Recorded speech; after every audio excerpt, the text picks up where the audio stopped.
One time. Yeah. 3 times.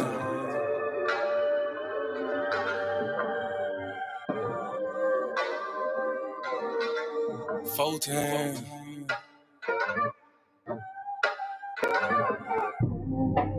Doing gang things. Living super clean. That done came up. Can't control us. 1 time for the men doing cane things. Dead fresh to the T, living super clean. 3 times for my foe that done came up. 4 times cause the man can't control us. 1 time for the men doing cane things. Dead fresh to the T, living super clean. 3 times for my foe that done came up. 4 times cause the man can't control us. Look at you, you done came up now. Get it how you live, mess the game up now. Ain't messing with yoga, but get the flame up. Hey, used to be Toby, but got your name back now. I see ya, paid under pressure. 25 lighters got them all on the dresser. If it ain't for you, ain't for you then. If you a lame or a sucker, wanna dress you then. Grown up now, bump the childish ways. Got a wife and a bunch of kids to raise. Punch a clock side, hustle or a business you endure to ensure that all the bills is paid. Slow clap for your homeboy. Could've turned out like your homeboy. Been on the same block, cooking up the same rock on the cell block lot with your homeboy. But no, you had vision, you had gold. Brand new you on the old time road. Take care of home where you bust your low. Black men don't cheat, screaming Bondi ho. Real men talk, real king ways. Still in captivity, but minds ain't slave. Got a little wisdom, boy, you PD grade. Giving out the knowledge on the stoop these days. 1 time for the men doing cane things. Dead fresh to the T, living super clean. 3 times for my foe that done came up. 4 times cause the man can't control up. 1 time for the men doing cane things. Dead fresh to the T, living super clean. 3 times for my foe that done came up. 4 times cause the man can't control up. 1 time for the folk that have moved up. Even if you had a slow start screwed up. Used to gang bang, now homie brewed up. Had a little plan, I had them blew up. Look at you like a man right now. Dressed to the T, smelling like a grand right now. And you ain't got nothing from a handout now. Just faith and hard work gets it planned out now. You could've took a bunch of dusty rolls. The hand dealt with a bunch of cards to fold. To stay hot while the world is freezing cold. The same plot, but the story's never old. Slow clap for your kinfolk. Could've been asking what your info. Prosecutor could be trying to do you in for the 2020 twins, so you passing out the info. But no, you had purpose, you had plans. I ain't throwing nothing, I'ma say these bands won't impress y'all, don't need no fans. That ain't my God, who is that man? This real men talk, real king ways. Still in captivity, but minds ain't slave. Got a little wisdom, boy, you peep these grades. Giving out the knowledge on the stoop these days. 1 time for the men doing cane things. Dead fresh to the T, living super clean. 3 times for my foe that done came up. 4 times cause the man can't control up. 1 time for the men doing cane things. Dead fresh to the T, living super clean. 3 times for my foe that done came up. 4 times cause the man can't control up. Yeah, real man. Sheesh. Yeah. Doing cane things. Mono. Living super clean. That it came up. 1 time for my king doing king things. Mom these hoes cause he know he got a good thing. I submit and I cook and I clean and I never hold back on that pop, I'ma let it rain. Made me honest, I got a ring. All praises to the most high, let it sing. A real man able, sister never came. And I ain't going nowhere, this is not a game. Look at you, girl, you lonely right now. Settling for bums instead of men the most high. He provide and protect so he get our respect. And he leading us aboard when them chariots fly. I don't really think you hear me though. You can't cross this bridge on some billy goats. Let them save you in the end like a Seminole. Be help me, shout it, let the silly go. 1 time for the men doing cane things. Dead fresh to the T, living super clean. 3 times for my foe that done came up. 4 times cause the man can't control up. 1 time for the men doing cane things. Dead fresh to the T, living super clean. 3 times for my foe that done came up. 4 times cause the man can't control up.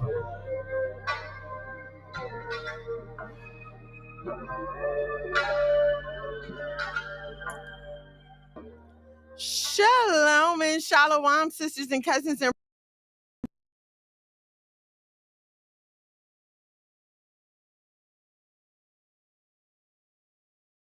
these messages for. I don't know. Shalom, shalom. How is y'all doing this evening? Hold on. I always forget to do this. Hold on.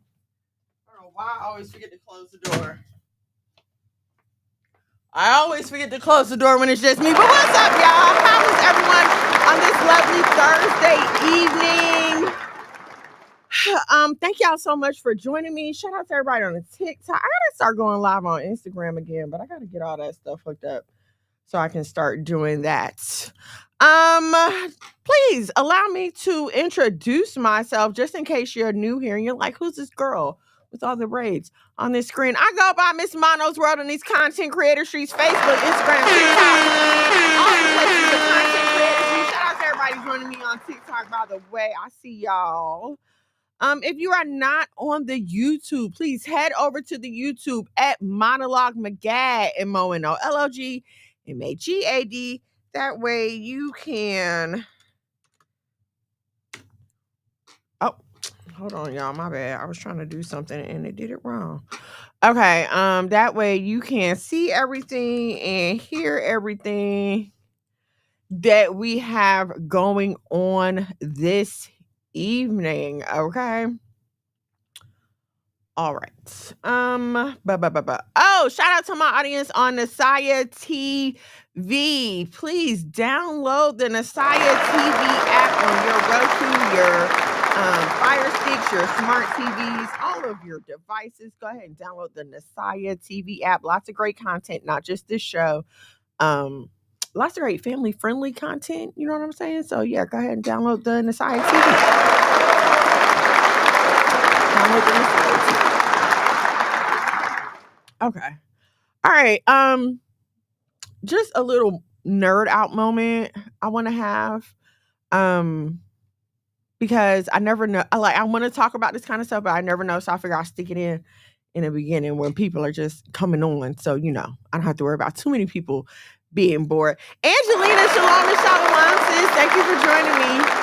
I don't have to worry about two people being bored. So I want to introduce a segment called What's Under There? What's Under There? And I don't know what you're thinking, but what I'm thinking for the segment What's Under There is about all of these historical landmarks, monuments, lakes, towns that are covering or that have been built over destroyed former Black communities. Okay. The one that we're going to talk about today is called Queen City, or was called Queen City. And I don't know if y'all remember in the 90s, I think they was calling Charlotte Queen City. There's another city they were always calling Queen City. I don't remember. Okay, but so I learned about this Queen City. I don't remember what I was doing. But come to find out, the Pentagon. Okay, I don't know if you are familiar with the Pentagon. You should be. It's that 5-sided shape building that is in Washington, D.C. It is like the headquarters for military communication, if I understand correctly. So apparently after war or during World War, I want to say it was one or two. The military decided that they needed a hub for all of their communication, so they built a Pentagon, right? And so they built a Pentagon right next to Queen City. Where did Queen City come from? Okay, so when the Emancipation Proclamation was signed, and a lot of the slaves in the North, I know, right? The North had slaves. A lot of the slaves in the North needed somewhere to go, so they built something in Washington called Freedom Village. It was called Freedom Village. They let them come and stay there. Thank you for the likes. They let them come and stay there.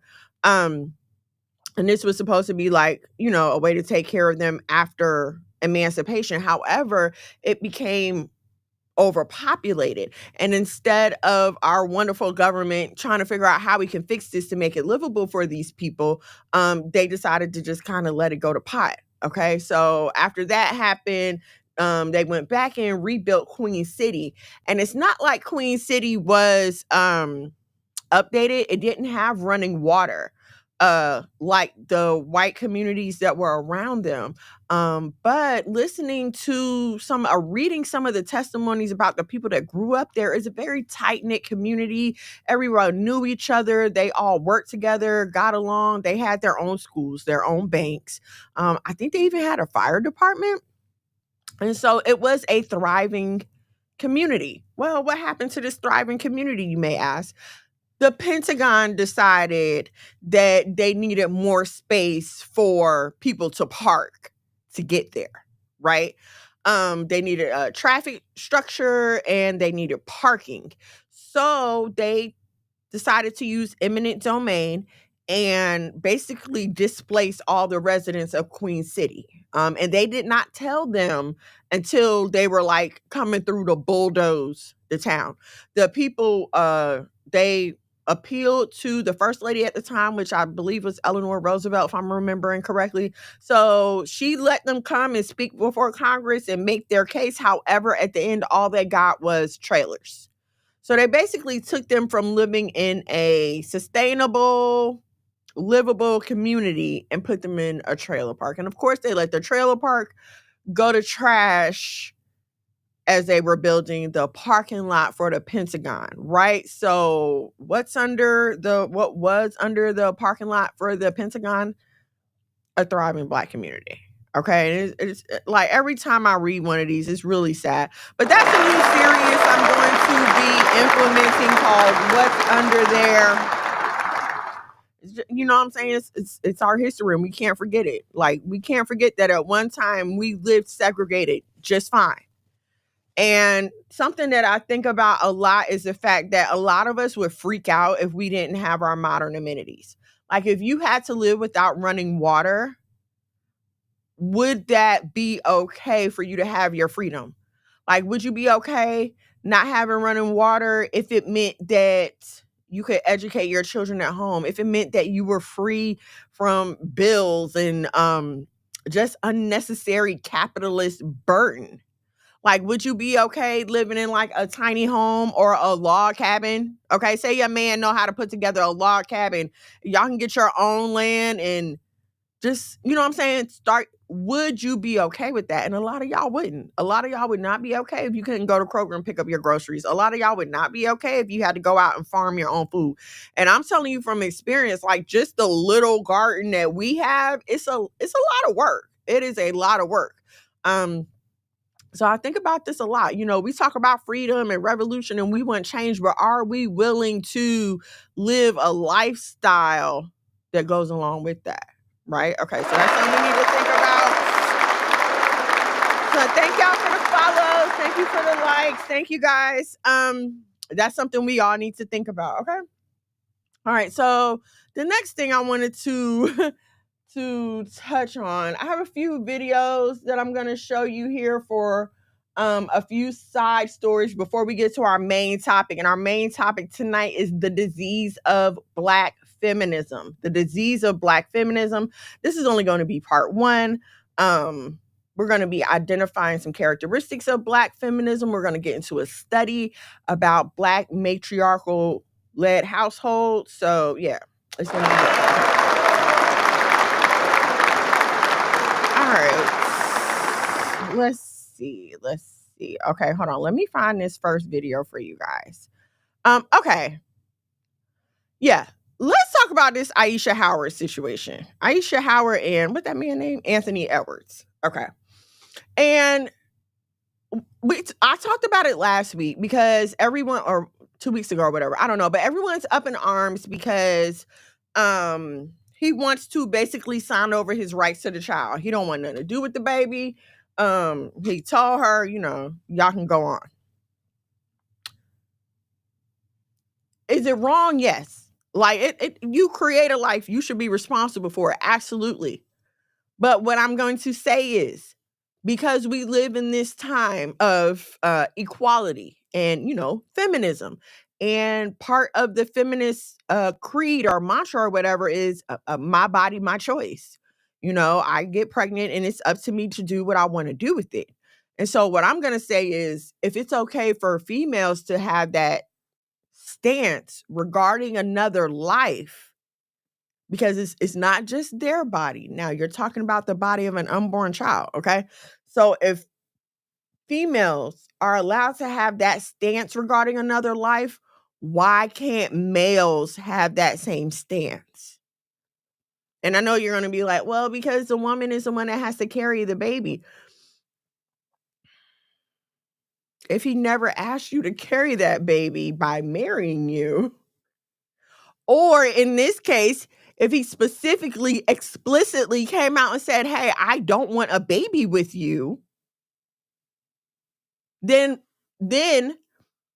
in the name of the equality that we claim that we are seeking, he has every right to do with that pregnancy what the woman does, okay? But unfortunately, we live in an unjust and unfair society. And so once a man gets a woman pregnant, there's really nothing he can do about it, right? But just to add a little sizzle to this conversation, this woman is 38 years old. Okay. And this didn't click today. I'm not going to say I didn't hear it before, but it didn't click to me until I was listening to something today. This woman is 38 years old. Okay. Let's just call her 40. For all intents and purposes, she is 40 years old. Anthony Edwards is 23 years old. 23? He's a freaking baby. And listen, as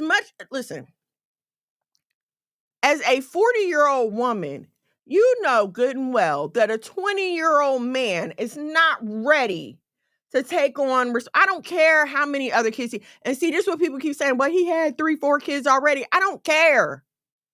As a 40-year-old woman, you should know good and well that a 23-year-old man is not going to make a good father for your kids. And then you're the extra dummy for being baby mama number what? 5, 6, 7, 11. I don't know what baby mama number she is, but you're the extra dummy for signing yourself up for this. So, of course, people have had things to say. So we're going to watch this video to get her side of the story as if she has one. All right. I've also come to realization that there are just certain allegations that I will never, ever beat with you guys. Hold on. Let me see if I can get it to go from the beginning for y'all. I came into this situation I can't. with the status because I have a child by a very successful. I already have a child by a rich man. And that's how y'all know me, for having a child with a rapper. Okay, that's basically what she's telling y'all. Artist, right? From then, I'm viewed as a certain type of woman because I'm beautiful and have a nice body. And normally women like that attract a certain caliber. I'm not saying she's not beautiful, but pause on a nice body, ma'am, because you paid for that. Okay, you BBL'd yourself. So pause on that. Of men, which is also not my fault.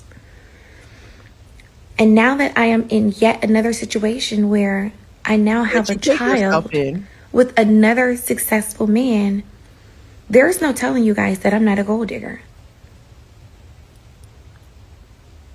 You guys, if you're not a gold, here's what I'm gonna say: if she's not a gold digger, then she's a dummy. Like if she's sitting here trying to tell us that she did not purposely, as a 40-year-old woman, get pregnant by a 23-year-old man, then you're a dummy, especially one that you are not in a relationship with, that you are not married to. You're a dummy. So either you're a gold digger and you did this on purpose, or you're just a dummy.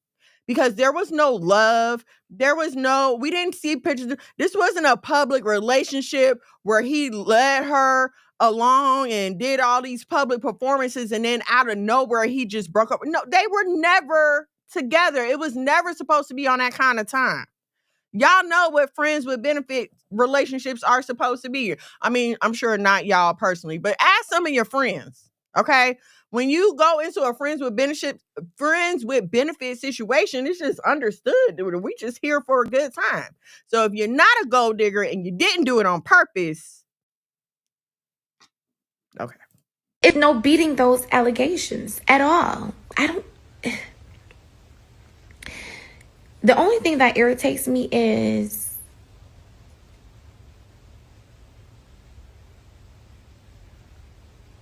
I read comments that say, oh, you're a gold digger, or you kept the baby for a check. What if I came to y'all's pages, right? And I compared the men that you have children with to the men that I have children with. And I said, you were digging for poverty when you picked him to be your baby daddy, weren't you? Oh, you kept that baby for an extra income tax credit, didn't you? Or you kept that baby for a couple extra $100 in food stamps, didn't you?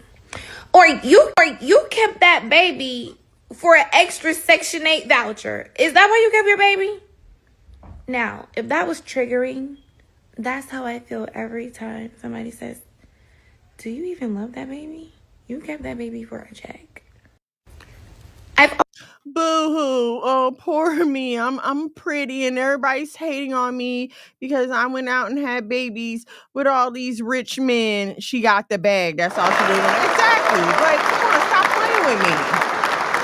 Stop playing with us. Stop playing with the intelligence of the general public. Okay. I'm 44. I'm 44 myself. Okay. So once I got out of my 20s, there was nothing that a man in his 20s could do for me. Even in my 20s. Come on. Do you remember what guys are like at 20? And then this one is in the NBA, having access to the type of women that he never had access to before. I would expect for him to have the urge to sow his wild oats. Are you crazy? He has access to surgically enhanced bodies. He has access to and here I don't want to say some of the baddest women in the world, because you know what? For my sisters who work with what we have, I'm not going to call these women bad. No, he has access to women who look different, okay? Look different from the women he had access to before. So I would expect him to go crazy. Like I would expect that. I would expect for him to have a few years maybe where he's just out there doing his thing, being that he has not presented himself as a godly man, okay? We all know the standard, but he has not presented himself as a godly man. And so I would expect for him to, I would not have a baby with a man at that age. What is wrong with you? But all she saw was the dollar signs. And she knows that either way, she gonna get a check. Exactly, keep the check. She's a hot mess. She's a mess. And as a mother of sons, if some 40-year-old woman was creeping on my sons, no, I'm going to fight you. And I know what y'all going to say. Oh, but he's grown, da-da-da-da-da. But come on. And here's what I want to ask y'all. If Anthony Howard was 40 and Anthony Edwards, I'm getting their names mixed up. If Anthony Edwards was 40 and Aisha Howard was 23, y'all would be calling Anthony Edwards a predator. It's the same thing with Drea Michelle. She's in her 40s preying on these 20-year-old NBA players. The NBA needs to have a class for these players called Stay Away from These Old Hoes. That's what they need to be teaching them. There needs to be a dedicated class called Stay Away from These Old Hoes. Because this is all they want to do. They just want to have babies, bodies, men, and trap them into paying for their life. And then you want to sit up here and cry when people call you out on what you're obviously doing. I'm over it. I'm tired. Who do I need to talk to? Somebody need to write this up because this is ridiculous. And I'm not, listen, again, yes, I understand he's 23, he grown. We all know how sex works. I don't care. That is a 40-year-old woman. All right, next topic. I can talk about that for a while. It's just so stupid. Like, oh, you guys are picking on me. Oh, you dodo, you're a freaking predator. I don't care. Like, she's a predator, okay? All right, I'll play this next clip. It was off of Pop the Balloon, okay? And you know what? I have to say that Pop the Balloon has really exposed a lot of women for the shallow, sometimes ignorant creatures they tend to be. So let's watch this clip and then we're gonna talk about it. First, you're short, and I'm a tall girl. I like 6 foot and up. Okay. 2, And let me start by saying it's okay to have preferences. It is okay to have preferences. Okay, I just want to put that. I don't do dreads. And then your electrician, I'm thinking about like businessman, doctor, lawyer, because I'm trying to like find a man who could provide for my kids and provide for me. You know what I'm saying? And and you're from Alabama. I heard things about Alabama. I'm from New York. So no, thank you. Okay. What you hear about Alabama? I feel like Alabama, I don't think you want to know. Let us know. What have you heard? You could probably marry your sister.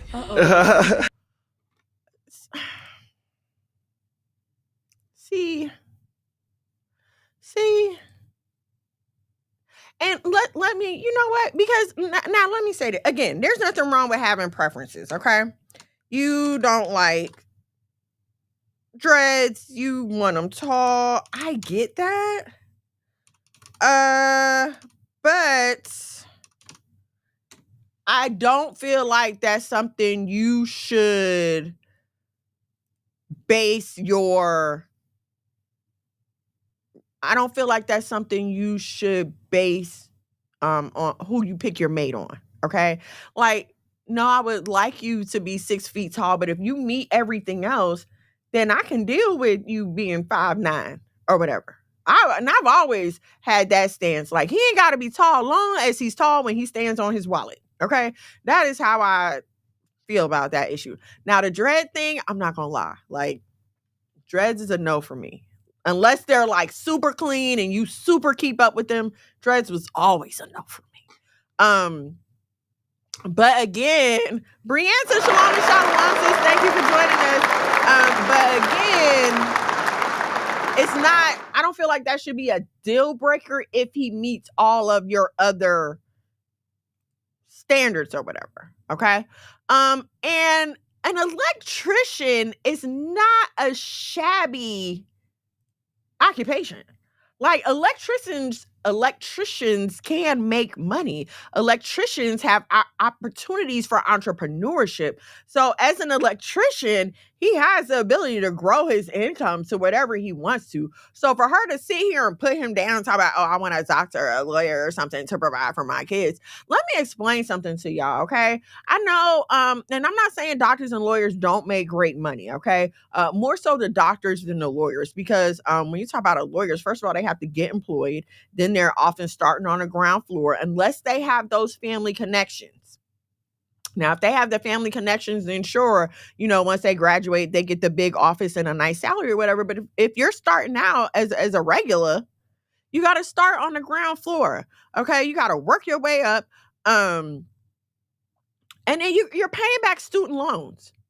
So please, I need y'all to stop with this imagination that as soon as people graduate from college with these advanced degrees, that boom, all of a sudden they're rich. Absolutely not. Doctors have to go through residency, which I've heard doesn't pay a lot. And then again, the freaking student loans that they're paying back. Okay. We are looking at, I feel like a lot of Black women, when we are making decisions for husbands, we are looking at what TV tells us about how life should be, right? Like, you watch shows like Suits or whatever, ER, or what's the new one? Grey's Anatomy or whatever. Like, you watch these kind of shows and it shows you these young people in these positions, right? And when they go home, they're living in these lovely apartments or whatever. And so you, as a civilian, start to think like, oh, that's a lick. That's where I got to get me that kind of man. No, that's not going to work. That's not what you think it is. Either way, you have to start from the ground floor and work your way up. Unless you are dealing with generational wealth, which most of us are not, you're going to be starting at ground zero with whoever you get with.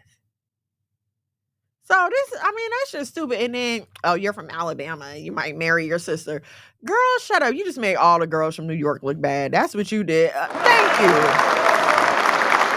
She's stupid. You take that electrician and build you an electricity empire, like Mr. Plumber who? I mean, you know what I'm saying? Like, do something with that. An electrician is an awesome career. The opportunities that can come from that. Like, please, she messed up on that one. I'm telling you, like, Pop the Balloon is exposing y'all a lot. All right, oh yeah, I wanted to show y'all this because this didn't make no sense to me. This made absolutely no sense to me. Let's watch it.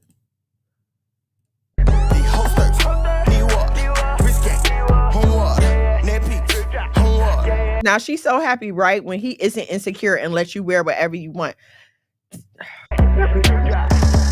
When you don't trip about what she wear because you don't care about her for real, never introduce her to your mom. The men are telling you, when are y'all gonna listen? They're telling you they don't want that. All right, I want y'all we're gonna listen to this one last clip. I want y'all to pay attention though to what Lisa Ray says. I mean, it's a good clip all around, but let's hear Lisa Ray out. I really like her. Man's supposed to pay the bulk of the bills, take the bulk of the responsibility.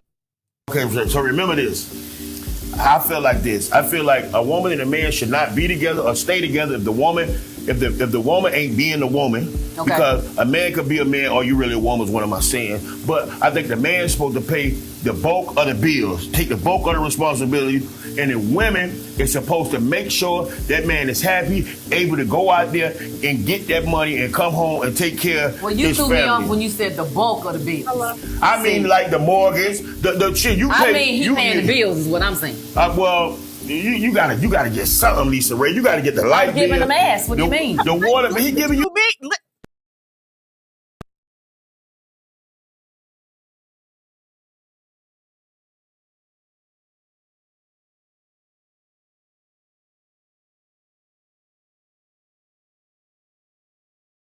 There's nothing left. There's nothing left. Y'all gotta stop tripping. Y'all heard what she said. You did. Right. But that's supposed to be, let's take it back biblically. Biblically, the man is supposed to be the provider and the king of the household. Now, the wife, the woman, is supposed to be the mother of the household. She takes care of the house. Now, we new millennial women, so that's a bonus that we get. Okay, so I'm you gotta be evenly yoked. The hustle gotta match the hustle. I'm gonna tell you what get off thrown when it get thrown off. You pay the mortgage. You can't ask me to pay the light bill because I pay the mortgage. I'm gonna tell you what get thrown off. I'm gonna tell you what get thrown off. Damn thing. That's what I say. When you're sick of me, you gonna tell me to get out. I should not be sick of you because you're supposed to be doing everything that you're supposed to be doing. So why? Okay, so I love that she has an answer. I love that she has an answer. I love that she has an answer because that's the truth. He's like, oh, if you get sick of me. No, if you're doing what you're supposed to do, I'm not going to get sick of you. I'm not, because you're going to keep me in my feminine space. My life is going to be softer because of you. So no, I'm not going to be sick of you, boo, because we're doing this together. But let's keep going. So which let's go back. Make me do what I need to be doing. Let's go back to the Bible. Let's go back right after the Bible. Let's go back right after the Bible. I think we need to go to commercial because I think I need to get you together. No. Let's go back right after the Bible. Right after the Bible. Okay. Did your daddy pay for your wedding? No. See, that's where I f***ed up at right there. My father was not living. That's why. Okay, so. But it would have still been $1 million wedding. Believe that. Okay. Now, here's the thing. The father is supposed to give their daughters away. Okay. To the man. And the man is supposed to, at that point, take care. On all the responsibility. Okay. And my father was a king, and I now, was a princess. Right now, I'm a queen, so you got to come with it. Okay, so now, you don't be stuck. For me to be paying all the bills, let's say I'm paying all the bills. That just let me know that you weren't used to it, but okay. Let's say I'm paying all the bills. No, that's the problem. I've paid all the bills for many of years. So that's what you feel the problem is. If you wouldn't have paid all the bills, maybe you could have had a break. So I can't afford to be a cheater, can I? I mean, here's the thing. If she's doing what she's supposed to be doing, there you go. Then you shouldn't even want to be there you a go. cheater. There you go. Because I asked my men that I've dated throughout the years, before we get to that point, give me an opportunity to change it, to make a difference before you go down. Now, if you got a guy that just has wandering eyes, I mean, that's cool. Have a wandering eye. You can look all you want to. but give me that chance to say, hey, baby, something missing in our relationship that is making you want to do that. Because, see, I can be Becky, I can be Tanya, I can be Shaquita, and I can be Diamond. Right.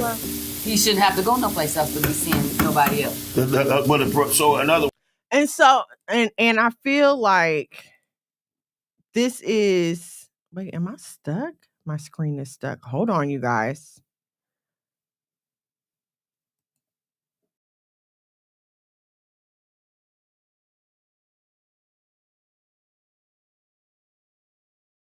Being that this will just, okay, we're back. Okay, yay, I'm back. Okay, I'm so scared because nobody's here to help me.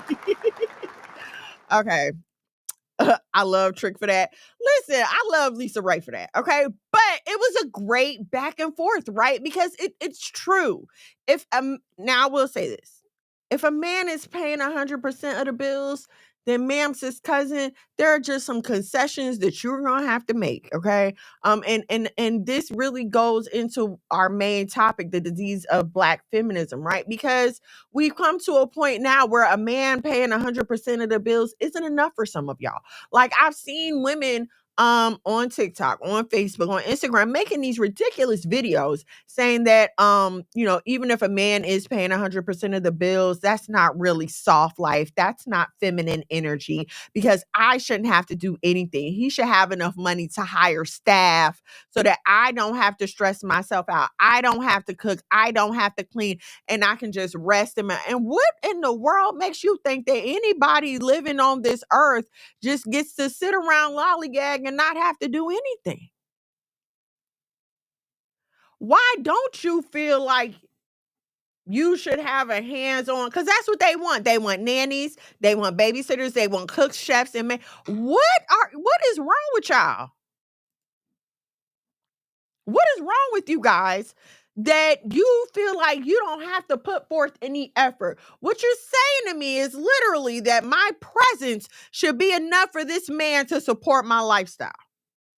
And I'm not saying that sex is not a major thing, but I venture to say that a woman with the attitude of, I don't have to do nothing and you're supposed to pay all the bills, is not going to be too active in the bedroom.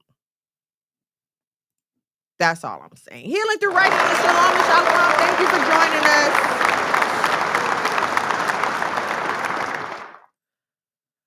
So yeah, and so ladies, if you're walking around with an expectation of the man that you, and let me say this. Let me not say this. I'm going to let someone else tell y'all this. Hold on. Because I could be a little harsh, I guess. But where is this video I want y'all to see? I don't want y'all to hear it from me.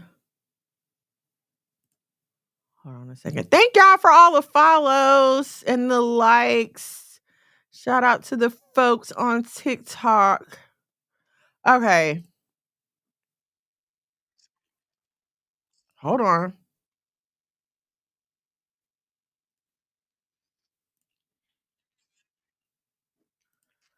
Hold on. Okay, I'm gonna show y'all this video. Because you know what I'm saying? I don't wanna just be, talking because Miss Mono, you so mean. Miss Mono this. What do you mean? What do you mean? What do you mean? No demand either. Looked over, I kind of saw 50-50 comments. 50-50 comments. Well, what do I get? Well, what do I get? Well, what do I get? Nothing. You get nothing. 50-50, you get nothing. You can't make no demand either. You can barely 50-50, you're doing enough to take care of you. You get nothing. Zero. 50-50 has always got nothing. 100% gets everything. Oh, I'll be 70-30. See, 70-30 is still on that bullshit. 70-30 is still on that timid, lazy, cheap thing. It's still trying to get the free lunch. You don't want the responsibility. There is no such thing as unconditional love. I only want to deal with people on conditions. Hello. I don't want to be loved unconditionally. I want to be loved with hellified conditions. Yep. I want conditions. Because I have conditions on myself. Your conditions ain't harder than mine. The question is, can you keep my attention? See, this is a twist for a lot of dudes. Because a lot of dudes don't have the confidence of their accomplishments to talk like this. Okay. And so that's straight from a man's mouth telling y'all that. And but the flip side to that is, ladies, if the man is doing 100% of the bills, you gotta compensate for that. Like you owe him something for that. Okay, listen. Hold on, let me get to these comments. Exactly. We need to do something besides sitting around the house. Right, exactly. Absolutely. Feed me righteously. Shalom and shalom. Thank you for joining me. Here's the thing. First of all, I never understood 50-50 anyway, because why would I move in with you and still be paying everything that I was paying when I was living by myself? That doesn't make any sense to me. And if I want to split something 50-50, then I'll just go get me a roommate and still have all my rights, responsibilities, and freedom as a single person. Y'all be wanting to trade in all your rights, responsibilities, and freedom as a single person to be roommates with a man that you have to have sex with, cook for, and clean up behind. And I don't understand that. Okay. I don't get that without a plan. Without a plan. Okay. Hear me. Little asterisk. Okay. Because if y'all got a plan and y'all working on a plan, that I get. But ma'am, sis, cousin, then that means that everything is 50-50. The domestic load is 50-50 as well. I cook Monday, Tuesday, Wednesday. You cook Thursday, Friday, Saturday, whatever. We go out on Sunday. I keep the bedroom clean. You keep the living room clean. I do the laundry this week. You do the laundry next week. If we're 50-50 on the money, we're 50-50 on everything. That's the only way that's like, and that's the only way that's beneficial to you, sis, as a woman. Think why am I going to be paying all of my bills? Why am I going to be paying all of my bills and then just invite someone to live with me where I'm still paying all of my bills? But this person has expectations of me. He's still going to be trying to make demands like a man who pays all the bills. You know why my husband can call me and be like, hey, did you make my plate? And I get up out my bed even when I'm laying in the bed and go make his plate.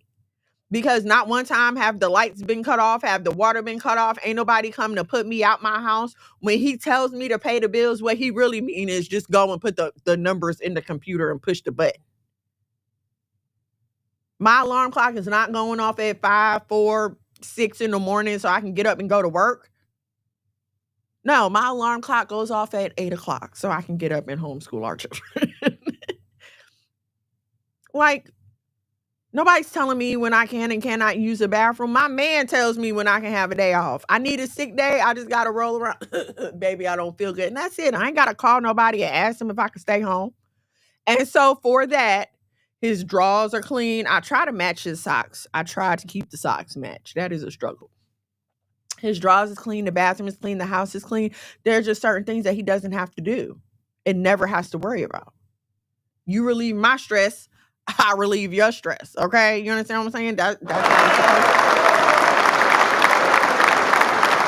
All right. It is draining. It's very draining. It's craziness. Crazy. You mean to tell me I gotta deal with all the crap at work, deal with the stress of still paying my bills, and then see they want you to come home happy, smiling, and no, bruh, I just worked a full 10 hours like you did, and I sat in traffic, sir. Where are my slippers? Pour me a beer. Okay? But ladies, don't get yourselves in these situations. All right? Don't put yourselves in these situations. Again, if the man has a plan, how do you know if the man has a plan? Is he working his plan?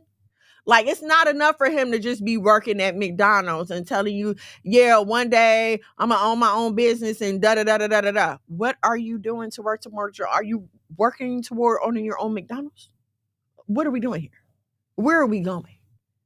If the plan that he's telling you is not lining up with the life that he is living, then you need to evacuate the building. That one's not for you. Evacuate the building. All right. I know everybody saw this story. There were a lot of people talking about it. The father, his name is Chris Young. He was arrested for leaving his kids in the McDonald's alone. Okay. This is a dad. He had a 1-year-old, a 6-year-old, and a 10-year-old. Right. So the initial story is that he had a job interview. He walked his kids to the McDonald's from their apartment complex, left them at the McDonald's so he'd go to the job interview. A lady saw that the kids were alone, called the police. The police came. He shows up, gets arrested. Of course, everybody's up in arms because this is a issue that we keep seeing. People can't afford childcare. They don't have ability to support them, but they need to get a job to support these children that they have. So, of course, everybody's heart goes out to most people's heart went out to this man. And there was a lot of sympathy. Antonio Brown started a GoFundMe for this guy, and I think they have raised like $25,000 so far. And I was going hard for this man because most people in the comments were like, "Oh, he should be arrested. That's terrible, blah, blah, blah, blah, blah." But my thing was, if this was a woman that had done this, there would be nothing but sympathy from everyone. Oh, poor, struggling single mother. Look, what man left her with all these kids? We've got to. The response would have been totally different, is what I'm saying, okay? Right. So we all felt bad for Buddy. Come to find out, Buddy was not at a job interview that whole time, okay? An article that came out like 2 days or a day after this story broke, the kids were at the McDonald's for like 6 hours. They got there at like 12-ish, okay? Dad had an appointment at 1 something. They called, I think it was a hotel in the area that was nearby. And they were like, yeah, he did fill out a job application. He did have an interview, but he was done here at 1:30. When the police get to the scene, the 10-year-old tells the police, well, my dad had a book bag. He said he had to go drop the bag off. When dad comes back to pick up the kids, he still got the book bag. The job interview ended at 1:30. You know what I'm saying? So, womp womp. Now there's a whole investigation going on. And then not only that, when the police got there, they called the mom to come and pick up the kids. So then my thing was, why he ain't called the mom in the first place? But me giving the benefit of the doubt was like, okay, well, I'm assuming the mom was at work because this happened earlier in the afternoon. This is working hours. I assume the mom was at work. And so they stopped the GoFundMe. This guy, I hope I don't know. Like, he probably gonna wind up doing time in jail for this. They charged him with deprivation of a minor. All praises to the Most High that nothing happened to those children while they were there. Now, I will say this. Thank you for the likes. I will say this. With the first edition of the story, being that he had to go on a job interview, I would applaud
Here we go. Mic check. 1 2 1 2. Okay.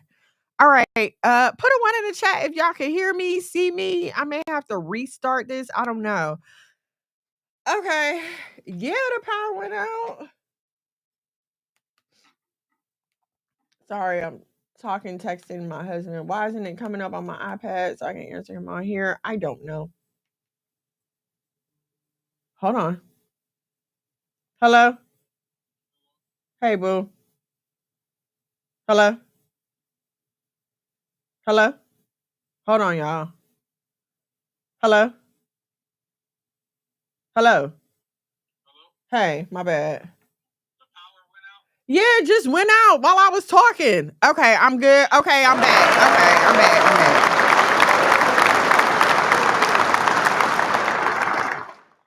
It's the what, boo?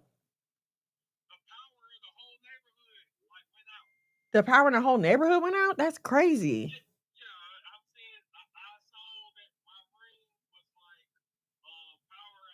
Yeah.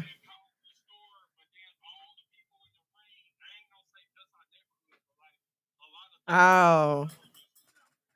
Okay. People probably running their ACs because it was warm today. Okay, no worry. Okay, I'm back on. I'll call you back. Love you. All right, my bad. Everybody on TikTok. Hey guys, my bad. I'm so sorry. I guess it was like a little power surge or whatever, but my husband said the power went out in the whole neighborhood. So I don't know. Okay, where was I? What was we talking about? Okay, thank y'all. And thank y'all for waiting too. Okay. Oh, the dad with the kids at the McDonald's. Yeah. Okay. So, yeah, I don't know. Good luck to them kids though. Like, I hope at least their mama will take care of them or something like that. All right. So there's an experiment that I read about. And I wanted to talk to you guys about it only because even though it was an experiment, like, so much of it is true to what is going on with us, particularly Black people right now. Okay, so the universe is called the experiment. The experiment is called the Universe 25 experiment. Okay, and this article is from The Scientist if you want to go and read up on it. Okay, so basically what these scientists did was they took how many rats did they start with?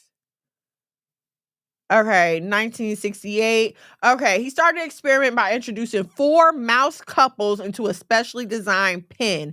It was a rodent garden of Eden, meaning they had abundant nesting supplies, unlimited food, and unlimited water. The only thing they did not have was personal space. Okay, and now let me preface this by saying I want you to think of the projects, okay? If you've never lived in the projects, you've seen them, I'm sure. But it's a bunch of apartment buildings in one space, okay? And in the projects that I grew up in, they were tall buildings. This was in the north when they still had the tall projects, okay? So I want you to think of the projects. And you might be like, well, there's not enough food and water. You know, everybody don't have enough. So in the projects, yes, not saying that it's quality food and water. That's not what I'm saying. But there is food and water, food stamps. Back in my day, government cheese. I remember when I was little, we would go to summer camp in the basement of our projects. Like it was a real program. They would feed us, we would play. Like, so there are things to make sure that you are not at least hungry. Okay. So let's go back to the experiment. They had unlimited food and water. The only thing that they did not have was physical space. Okay. They tried this experiment before, but they never could finish it because they didn't have enough space for all the rats. Okay. But now they have enough space. They were able to run the experiment. As he had anticipated, the utopia became hellish nearly a year in when the population density began to peak and the population growth abruptly and dramatically slowed. Okay. So the mice were reproducing, having a good old time. Then all of a sudden, they just slowed down. Okay. Animals became increasingly violent, developed abnormal sexual behaviors, and began neglecting or even attacking their own pups. I'm going to read that again. Animals became increasingly violent, developed abnormal sexual behaviors.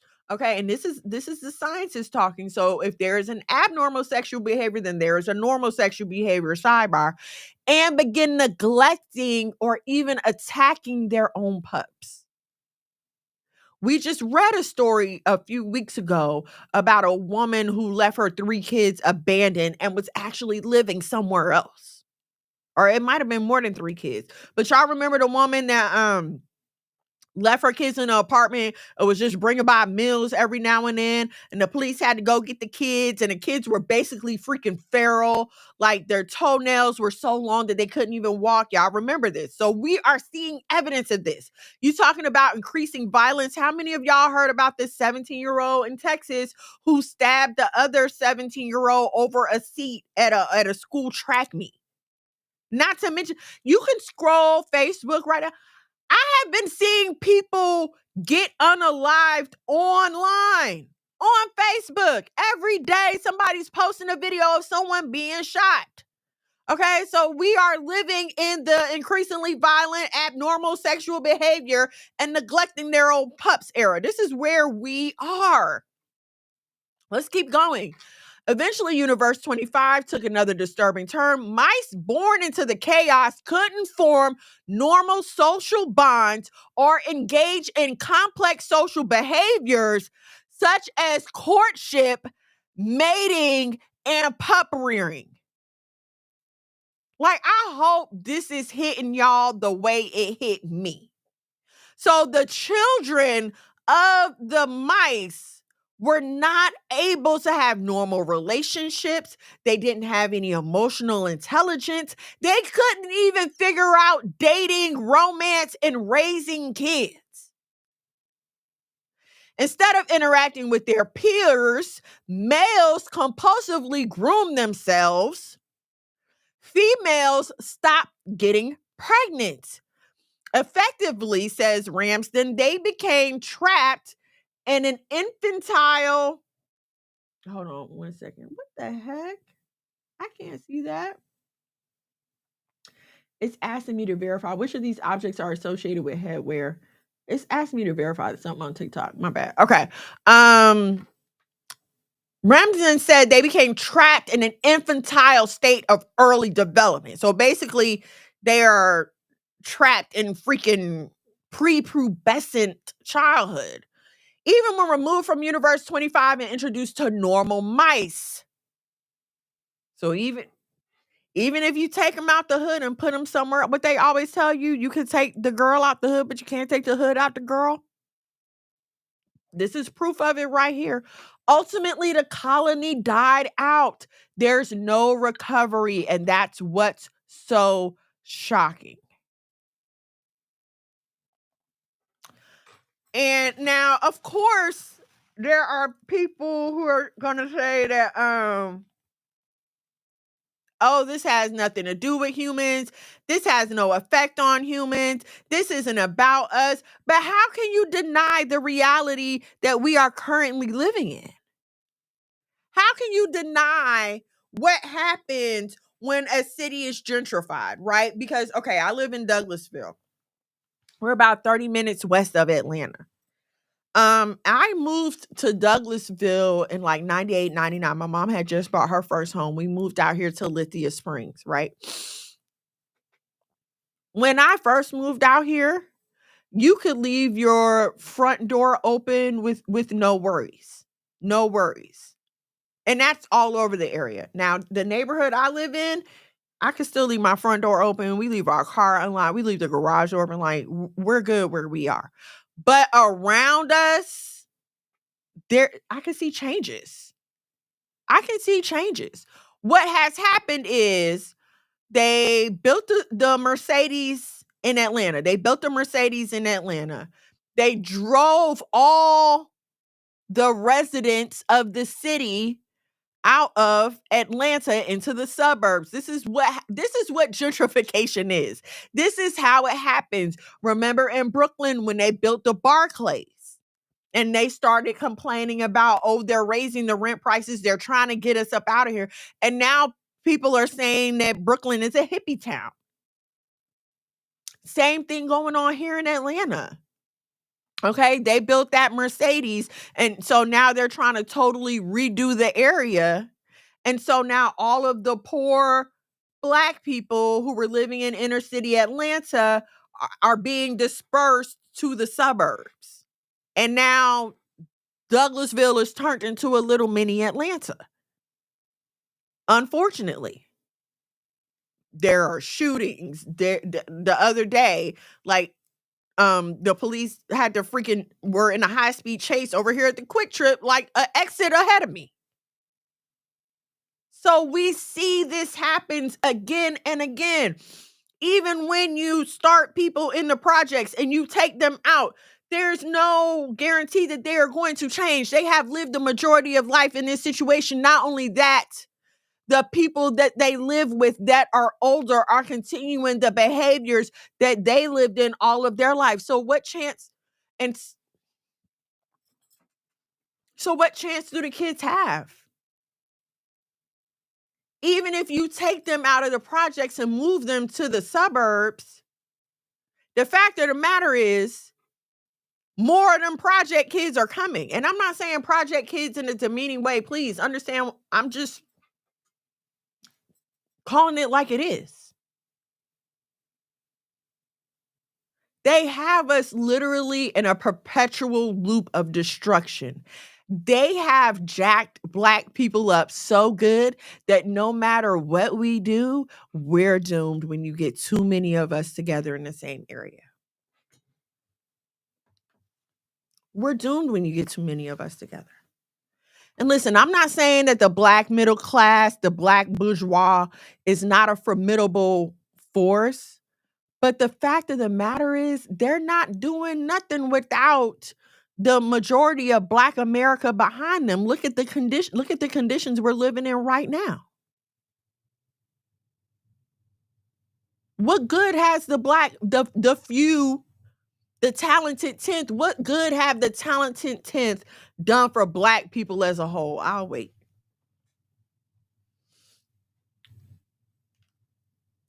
We're killing ourselves. We are. Through no fault of our own. Eminent domain was crazy. It was to see how they changed. They freaking took a church. Okay, they basically forced them people to sell the church to build that stupid football stadium. I hate the NFL. I hate the NFL. Sure, on the one hand, you want to be, but why? It's made so many Black millionaires because they play football. But the destruction that it has caused. Yeah, you made Black millionaires, but you've also given how many men CTE? And how many men have had traumatic brain injuries and can't function and have lost their life? And nobody cares. Where's the change? You mean to tell me that there are tens and hundreds of men that are suffering from these traumatic concussions and traumatic brain injuries just so a few owners can stay rich and people can be entertained?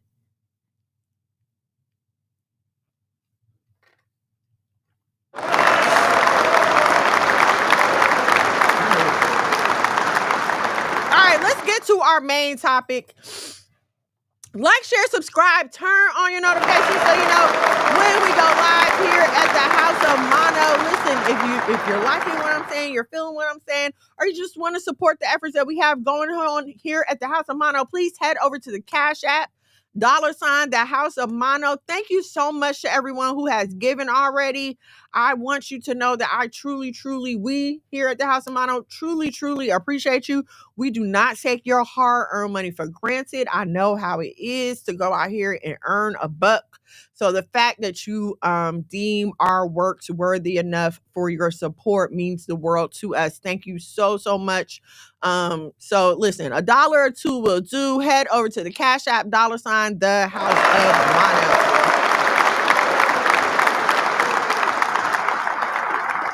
All right. The disease of Black feminism. And for me to when I started on this, all praises, Brianna, thank you, keep the show. When I started on this, of course, I went and looked at a few lectures on Black feminism because I need to understand exactly what I'm talking about. I didn't want to walk in with any preconceived notions. So I watched a lecture on, current Black feminism and a few different takes on it. And it led me to this study called The Tangle of Pathology. Hold on, let me pull it up for you guys. Okay, The Tangle of Pathology. And now this was a study done in 1965. The principal author was Assistant Secretary of Labor Daniel Patrick Moynihan, who later served as a United States Senator for New York. Okay. And so the study goes on to talk about how, yes, it's amazing that the Negro American has survived. We outlived slavery. We outlived the transatlantic slave trade. You're talking about Reconstruction, Jim Crow. Yes. Well, in 1965, they're still in Jim Crow. But yes, it was amazing that they had made it up into that point, right? So this study, though, let me read from the study and then we'll go into it. Okay. That the Negro American has survived at all is extraordinary. A lesser people might have simply died out, as indeed others have. That the Negro community has not only survived, but in its political generation has entered national affairs as a moderate, humane, and constructive national force is the highest testament to the healing powers of the democratic ideal and the creative vitality of the Negro people. I'm not giving no credit of this to the democratic ideal, only to our most high creator, God, and yes, the creative vitality of the Negro people given to us by him, okay? Okay. In essence, the Negro community has been forced into patriarchal structure, which, because it is out of line with the rest of the American society, seriously retards the progress of the group as a whole and imposes a crushing burden on the Negro male and, in consequence, on a great many Negro women as well. There's presumably no special reason why a society in which males are dominant in family relationships is to be preferred to a matriarchal agreement. Okay. And see, here's where I disagree, because there is a reason why a society in which males are dominant in family relationships is to be preferred. And that's because that's God's original plan. That is the outline for our family structures in the Bible. The man is the head of the family. That is why it is male dominated families are to be preferred to matriarchal arrangements, but we'll go on. However, it is clearly a disadvantage for a minority group to be operating on one principle while the great majority of the population and the ones with the most advantages to begin with is operating on another. This is the present situation of the Negro. Okay, so basically, Negroes are the only ones operating with the women heading the household. Everyone else, the man is heading the household. And mind you, this was 1965. Okay? Let's keep going. Ours is a society which presumes male leadership in private and public affairs. The arrangements of society facilitate such leadership and reward it. A subculture such as that of the Negro American, in which this is not a pattern, is placed at a distinct advantage. Okay. There's one part that I definitely wanted to read to you guys. Where is it? Okay. All right, here it is. A fundamental fact of Negro American family life is the often reversed roles of husband and wife. Robert O. Blood Jr. and Donald M. Wolf, in a study of Detroit families, noted that Negro husbands have unusually low power. And while this is characteristic of all low-income families, the pattern pervades the Negro social structure. Okay? So yes, this happens to other people, sure. But for some reason, it attacks us more, okay? The cumulative result of discrimination in jobs, the segregated housing, and the poor schooling of Negro men. In 44% of the Negro families studied, the wife was dominant as against 20% of white wives. Whereas the majority of white families are equalitarian, the largest percentage of Negro families are dominated by the wife. The matriarchal pattern of so many Negro families reinforces itself over the generations. What happens? Grandma tells the daughter who tells her daughter, you don't need a man, get your own thing, da da da da da. This process begins with education, although the gap appears to be closing at the moment. For a long while, Negro females were better educated than Negro males, and this remains true today for the Negro population as a whole. Now, this was back in 1965, okay? It is now 2025, and we are still in the same situation. We're still in the same situation, okay? Now, let me talk about this. And it is heavy, and I've went back and forth with how to present it, but the only way I can present it is to just, you know what I'm saying? Present it, right? One might ask, well, when did the Negro woman become so dominant over the Negro man? Because again, in every other society, that's what you see, right? But I want you to please consider that we as a people are technically prisoners of war. And I say we are prisoners of war because no one asked our forefathers to come over here. No one, we didn't arrive at Ellis Island.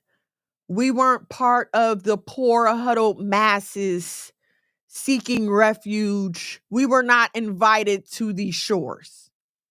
We were captured, we were taken, and we were brought here.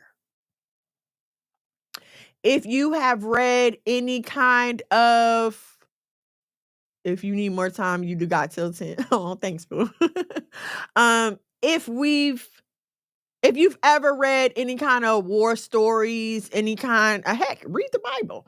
But if you even, civilian war stories, what is the first thing they do? Kill all the men, save the women and children. And if you really think about it, it's not a blessing for the woman, because the only reason they want to save us is to fulfill their sexual perversion, because they know they can manipulate and overpower us, and they know that they can use a woman to reproduce their own kind. We don't know that, but they know that. And so I want to propose to you to please think about you coming to the shore with your husband. Say you had a husband, a family. Y'all come to the shores chained up after a horrific ride, right, over the Atlantic Ocean.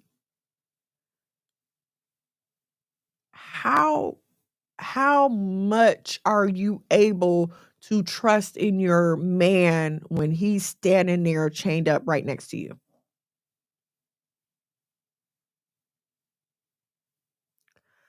If anything happens to me right now, I'm screaming for my husband.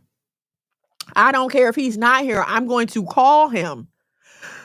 Something's going on. I need you to come here real quick, or tell me what to do, please. I can't figure it out. I can't imagine another man telling me what to do, ordering me around, and my husband can do nothing about it. Not only that, my children are able to be sold and my husband can do nothing about it. All right. So now we're on a plantation and Master decides to take what he feels is his property, and there's nothing your husband can do about it, lest his life be taken as well. And then I'm pregnant by Master now, and there's nothing my husband can do about it. He has no retribution. He can't protect me at all because he's risking his life protecting me. So would I rather just have him here alive, or would I rather he not be here at all? And so what we have to understand is the oppressor, the person who kidnapped you and brought you here, is watching all of this go on.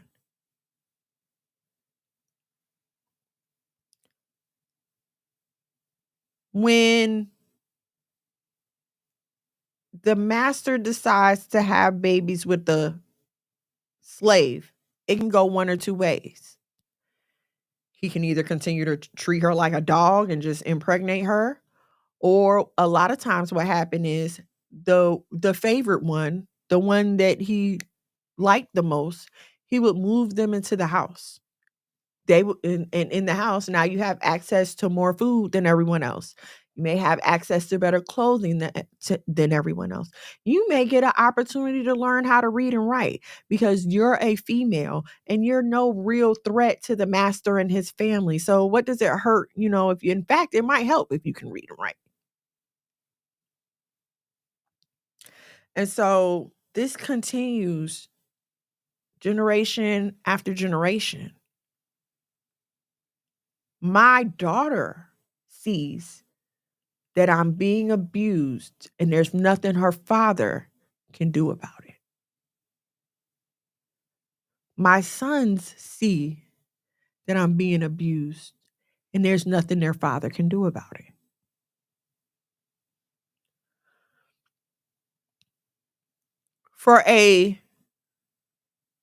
I would think, for a woman of righteousness, my concern is going to be, how can I help my husband with what I have right now?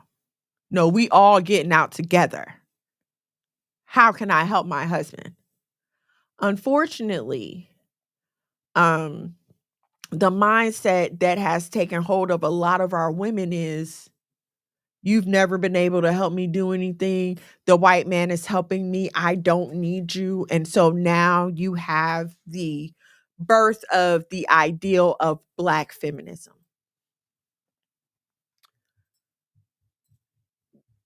The curators, wait, let's go through these comments first because this man is wilding.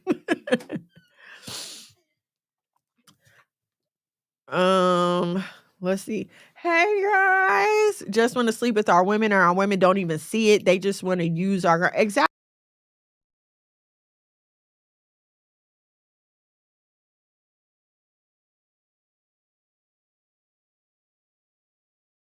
Not a Negro child that slave woman is having. That is a white child. They understand that. They understand that if my programming is successful, even if this male is dark skinned, he's going to go and find a white female and produce lighter and or white skinned children. And then his son or his daughters will go and mate with a white person. And now you can't even tell that there was any Negroes ever around. So no, they know exactly what they're doing. They're doing it on purpose. Your husband is watching even when he ain't.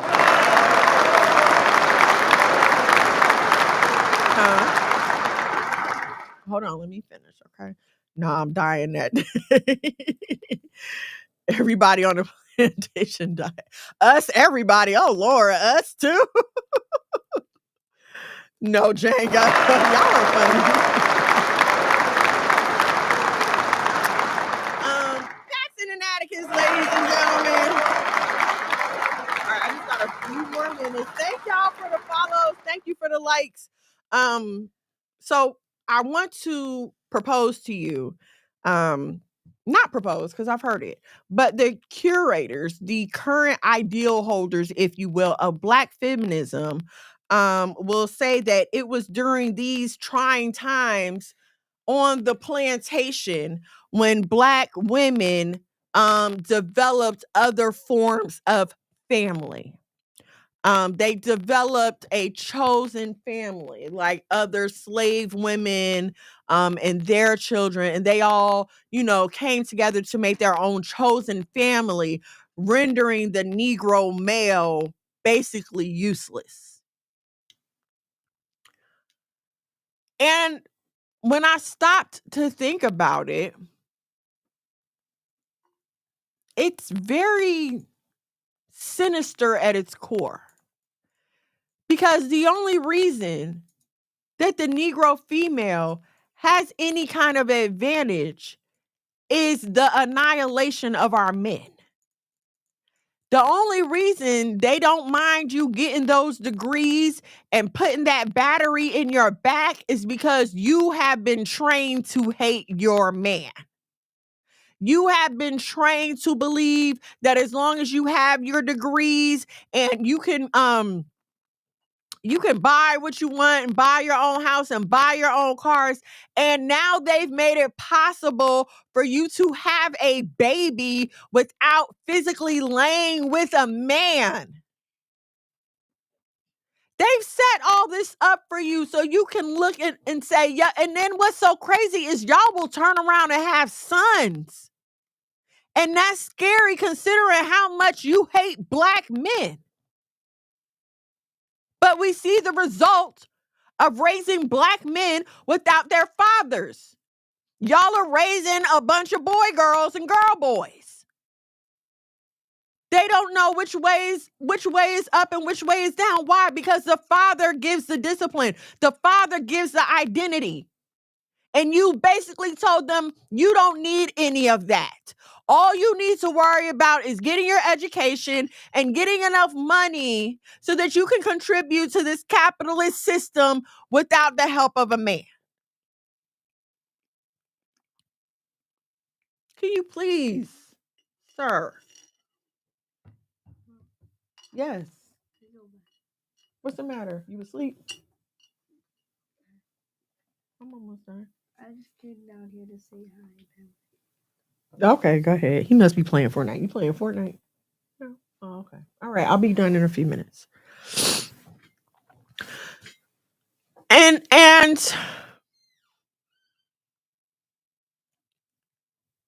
it's scary, this place where we at, because it's like the mission has been accomplished. And let me say this. It is not wrong to want to stay single. You don't have to want to get married.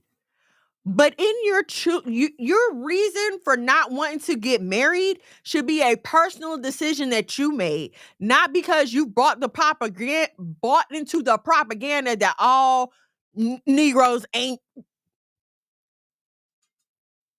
And I don't need a man. I can do it on my. That shouldn't be your reason for not wanting to be married. What's up? You gonna go upstairs too? Okay, I'll be up there in a little bit. Okay. They got tired of me. That shouldn't be your reason for not wanting to be married. Your reason, I love you too.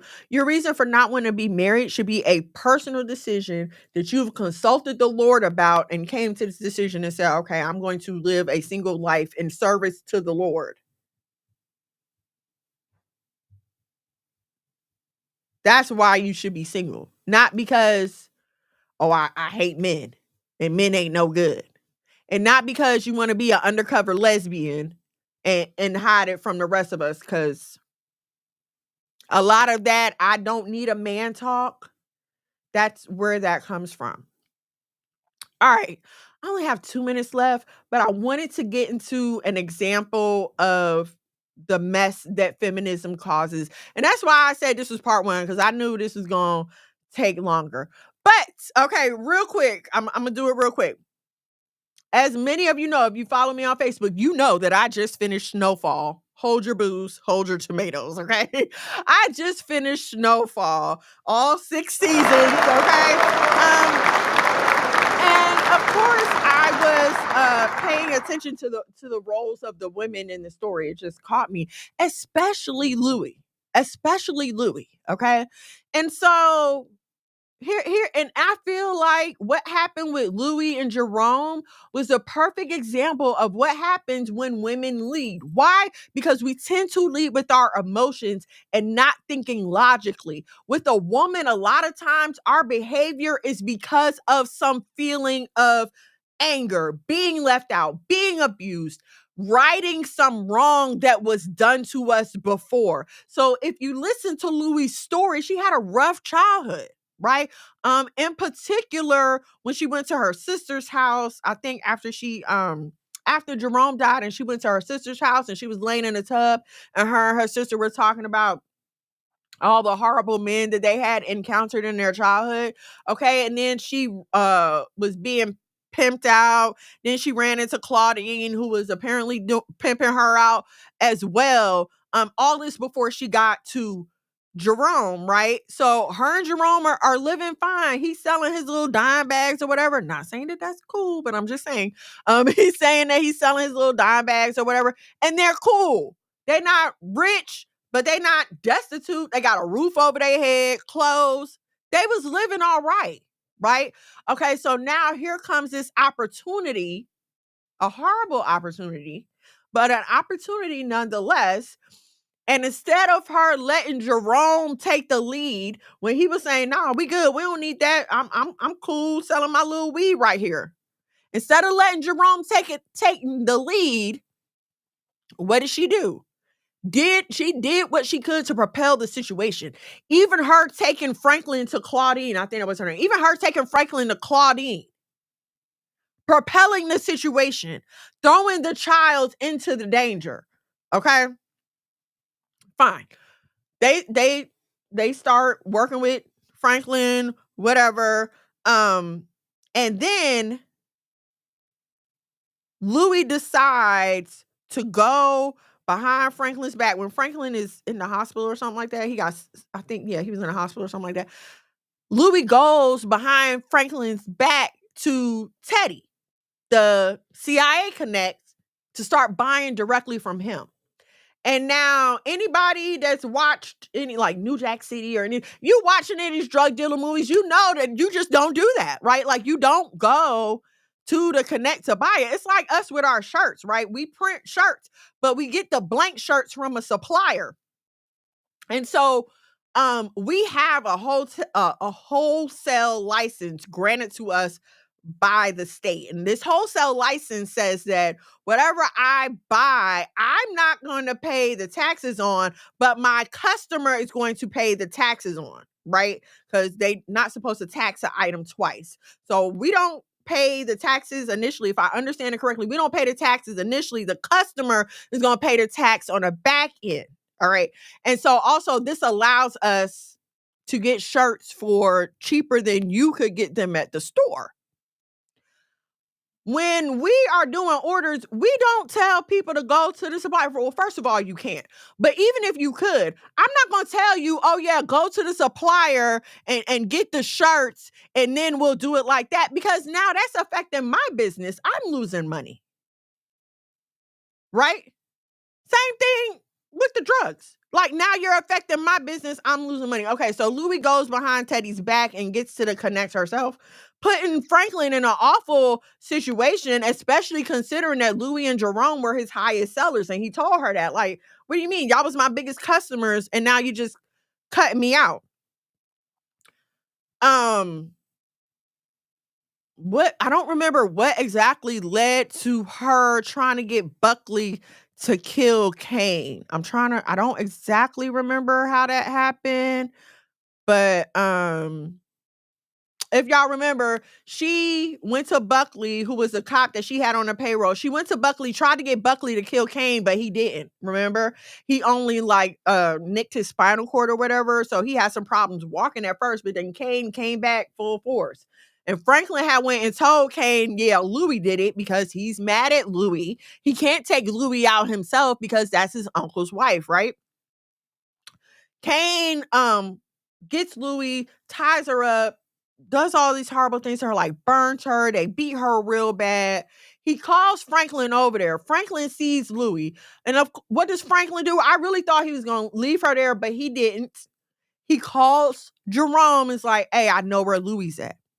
And see, here's another thing that we as females do to get our men in horrible situations. Because if Louis would have never kept crossing the line, they wouldn't be in that situation in the first place. Jerome told her when she said she was going to go to Teddy by herself, Jerome said, I'm not going to war with my blood. This is a bad idea. Don't do it. Did she listen? No, she didn't. Okay, so now she's tied up, getting beat up, about to be raped, and here comes Jerome, Leon, and them to save the day. But who dies? Jerome. Jerome dies, saving her. But the fact of the matter is, if Louis would have listened to Jerome in the beginning, and when he said no, let that be no, none of them would have ever been in that situation. But when Jerome sits down and talks to Louis, he's like, listen, I don't want to do this no more. This is crazy. I just want to be out. Let's just go run off and go live our lives. And she tells him, like, I can't do that. I'm at the top now. All the years of these niggas disrespecting me and treating me any kind of way. And now I'm at the top. I'm the boss. You know, I need you and da-da-da-da-da. She does everything she can to talk him out of what he knows is right, all because of her feelings. All because she felt like all her life people had done her wrong and this was her way to get back. And this is our problem. You feel like you've been done wrong by this strange man. I'm just talking about you in real life, by this strange man who you ain't never seen before, even if it is somebody you know. Then what do? Pick up the phone, call your brother, your baby daddy, your cousin or whatever, and you lie. You either lie or you know that you are dealing with emotionally unstable men. Because the stuff that y'all be having these men out here dying about is ridiculous. It's never about, oh, he tried to assault me. He tried to assault my child. It's never anything that somebody could sit back and be like, you know what? I get it. Yep, I get it. I'd have called my man too.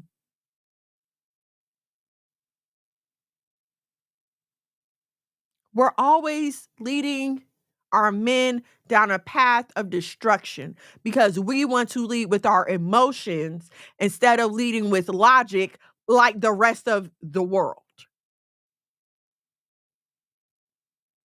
I'm going to stop right there for today. We're going to continue part 2. We're going to get into the symptoms of feminism because you may be a feminist and you may not know it. So we're going to get into the symptoms of feminism, and I'm going to bring you another example of the effects of this study, the Tangle of Pathology. If you want to read that study, you can just Google the Tangle of Pathology, and it'll come up and you can take a look at it. We'll go into it some more next week. Yeah, this is tough to even have to go back and consider how we would feel and the helplessness our people went through in those times. It is very hard. And I often try to imagine, like, what would I do in that situation? Like, how would I act? How would I respond? And it's hard to say. It's hard to say. Ad was big there. Ad is always drinking my stuff. Feminism has tried to trump the biblical order of men over women and women over the children. Now women think they're superior to men. That is exactly the role of feminism. We're going to get into it. A bunch of carpet lickers. This man. We're going to get into it more next week, I promise. Thank y'all so much for hanging out with me this evening. Listen, if you're feeling what I said, you want to help you want to help support the efforts that we have going on here at the House of Mono, the lights, the cameras, the action, please head over to the Cash App $ the House of Mono. Thank you to those who have given already. Every single dollar that you give is totally appreciated by our family. You brought out the evidence tonight, sis. Thank you. All praise to the Most High. Yeah, we'll talk about the symptoms of feminism next week. Are you a feminist and you don't know it? I'll bring you another example. Listen, if you guys have things that you think will be helpful, if you have questions, you want some advice, Miss Mono, what would you do in this situation? Please feel free to send me an email, missmonosworld@gmail.com. You can stay anonymous if you want to. But yeah, you say anonymous if you want to. You want to, leave your name, you can do that as well. And I will be sure to get to those the next time that we are live tomorrow night, 8 o'clock, Sabbath class with the most sexiest, wonderful, illustrious man, my hubby, Monologue McGad. He'll be doing a Sabbath class tomorrow night, 8 o'clock. Be here, Facebook, YouTube. Next Thursday, 8 o'clock, Lord willing, same black time, same black station. More about Boaz on Want Your Ass. The Disease of Black Feminism, Part 2. Next week. I'm trying to think, is there anything else? You see, my boys left me. They left me. I think they upstairs playing Fortnite. They not fooling me. But all right, thank y'all so much for hanging out with me this evening. I hope something that I said was helpful to you, whether you listen live or on the replay. Please like, share, subscribe. Tell your friends to tell a friend about the show. I love y'all so much. Shalom, shalom, and good night. Doing gang things. Mono. Living super clean. That it came